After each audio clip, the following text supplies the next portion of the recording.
Selamat datang di channel Cerita Obi. Channel yang akan mengupas cerita misteri, mitos, dan sejarah. Kali ini kami akan mengangkat cerita Gunung Kawi. Sebetulnya gunung ini adalah gunung dengan pemandangan alam yang sangat indah. Tapi, apa yang Anda pikirkan jika Anda mendengar nama Gunung Kawi ini? Ya, gunung yang syarat dengan aroma mistisnya dan sangat lekat dengan kata pesugihan. Cerita ini diangkat dari kisah nyata dan nama orang ini telah kami samarkan. Sebut saja dia Budi. Ia mengaku nekat dengan segala risikonya mengambil pesugihan di Gunung Kawi. Budi mengambil pesugihan dikarenakan banyak hutang yang harus dibayar dan tidak punya pekerjaan tetap. Walaupun ada penghasilan, itu hanya untuk makan sehari-hari saja. Satu keinginan lainnya adalah membuat keluarganya hidup makmur serta layak. Hari itu ia berangkat ke Gunung Kawi. Saat memutuskan untuk mengambil pesugihan ke Gunung Kawi, ia pun berbohong pada keluarganya. Ia pamit untuk mencari pekerjaan keluar kota agar bisa membayar hutang dan menebus sertifikat rumah di bank. Sesampainya di Gunung Kawi, ia bertemu juru kunci di sana. Sebelum melangkah lebih jauh, sang juru kunci memberitahu jika hendak mengambil pesugihan ada risiko yang harus diambil, yakni masalah tumbal.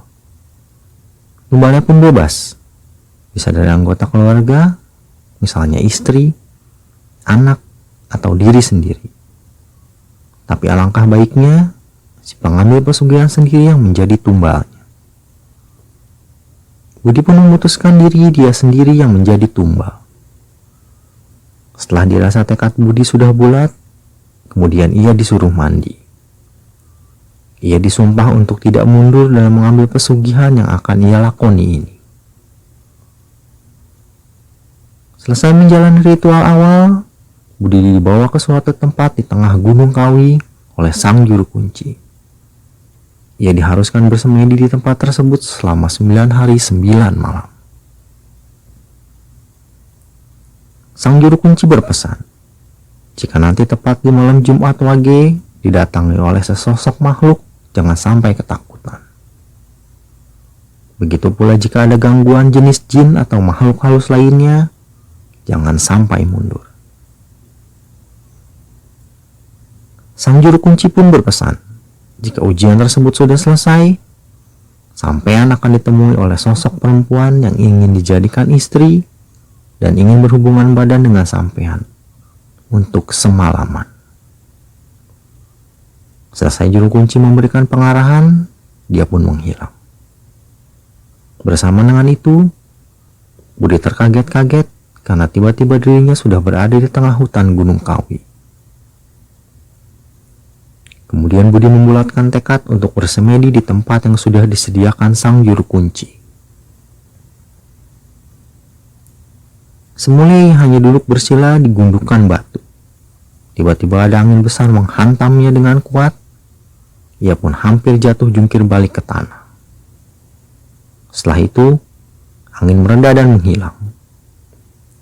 Lalu Budi pun melanjutkan bersemedi di atas batu tersebut.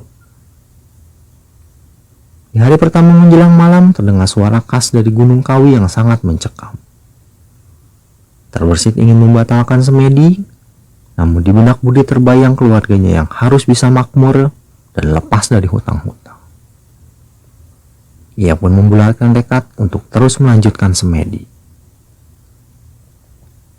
Tiba-tiba muncul sesosok kalong wewe, atau biasa dikenal dengan wewe gombel, yang mendekat ke arah Budi dengan baju putih, payudara yang panjang, dan lidah yang menjulur panjang. Budi hanya bisa diam dengan tubuh yang bergetar ketakutan yang sangat luar biasa. Namun dengan penuh keyakinan, Budi menatap kalong wewe itu sampai akhirnya si kalong wewe tersebut menghilang. Selepas dari itu, datang lagi sosok menampakkan anak kecil yang bermain-main di sampingnya, sambil terus menggoda dan mengejek Budi. Hari dan malam pertama pun ia bisa lewati. Kemudian hari yang kedua ujiannya pun berbeda lagi.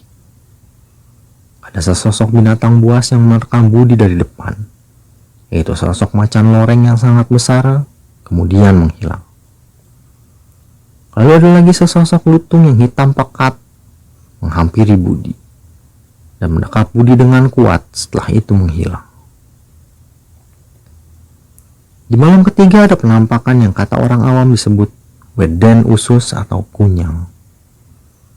Kunyang itu berbau sangat anyir seperti darah menyengat di hidung, sampai-sampai Budi ingin memuntahkan apa yang ada di dalam perutnya.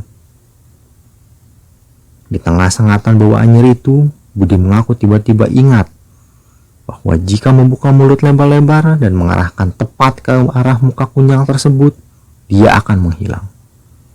Dan benar saja, kunyang pun segera menghilang entah kemana.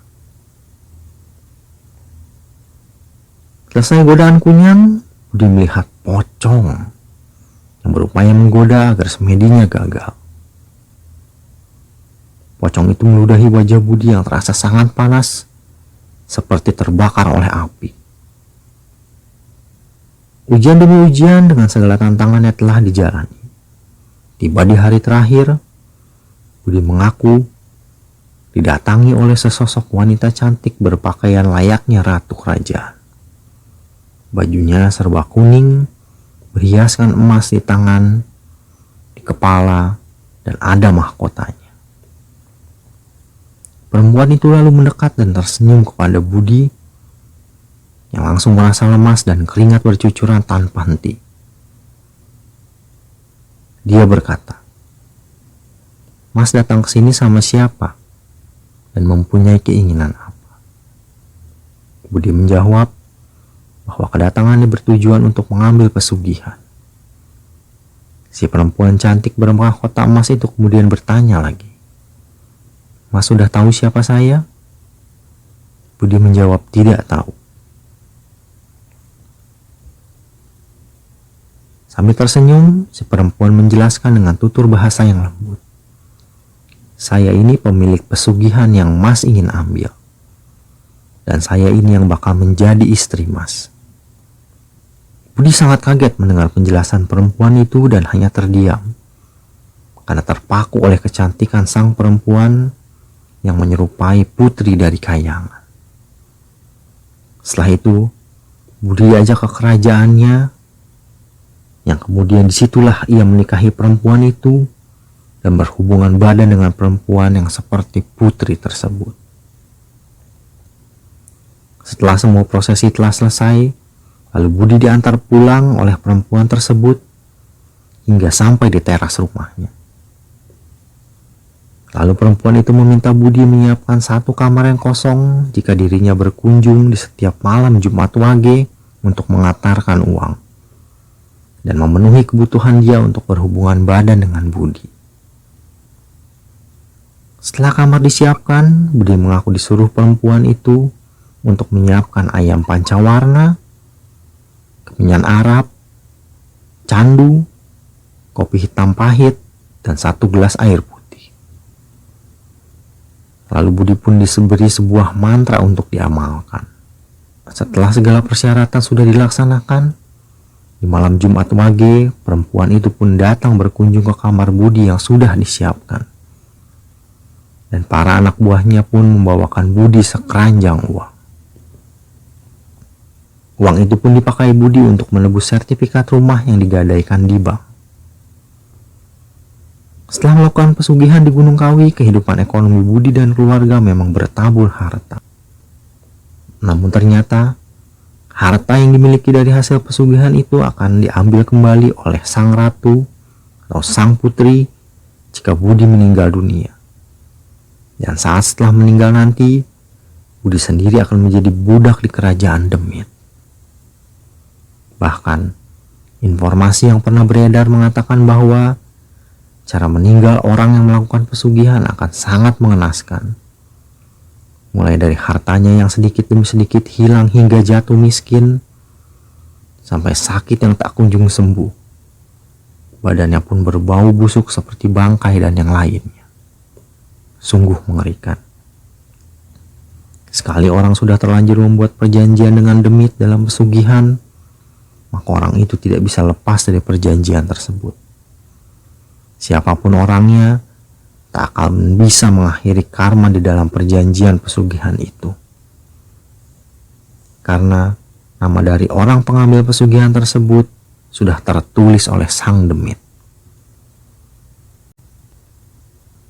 Penyesalan memang datang di akhir waktu setelah menjalani. Maka dari itu, jangan sampai kita semua mengambil pesugihan apapun. Berjalanlah di jalan yang benar, carilah rezeki yang halal, yang diridhoi Tuhan yang Maha Kuasa.